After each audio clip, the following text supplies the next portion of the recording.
Hey guys, Tyler Humphrey here. We're going to talk about returning to running after an ACL surgery. I like to use a series of objective tests around the 12-week mark, and before I do any of these, I want to make sure that you have full range of motion and a good solid quad contraction. When I do these tests, I always like to start on the non-surgical or uninvolved side first to make sure that I'm comparing to the good side so we can look at symmetry when we test the surgical limb. And the tests I like to put people through are 5 pistol squats, 10 single leg sit to stands, 15 single leg calf raises, 20 single leg hip thrusts, and 20 step downs. So with the pistol squat, it's a challenging exercise. I'm not necessarily looking for your butt to get all the way down to the floor. The big thing is I want to see symmetry from side to side, as well as good knee stability so that knee's not turning in or out and looks nice and straight, tracking over your second and third toes.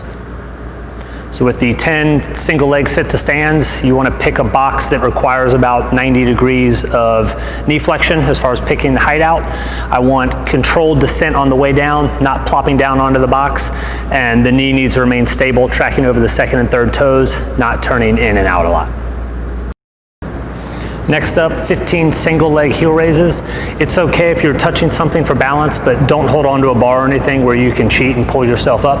I'm looking for stability on the leg that you're standing on, and the big one is to make sure you're getting full height all the way to the top of every rep, because as people fatigue, they'll start to lose that full range during the exercise.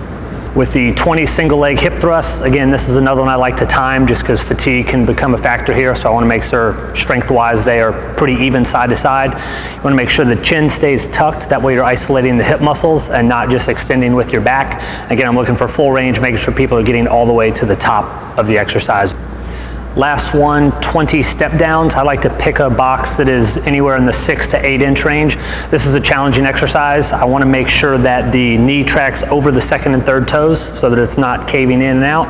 And I want to make sure that the hips stay level. So I'll tell people if they're wearing a belt, I want their leg to go straight up and down, not dip the hip reaching for the other side. So when you're assessing someone on this exercise, you'll want to watch them forward and from the side to make sure they're nice and level, both planes. And again, I'm checking the uninvolved side as well to make sure they look symmetrical.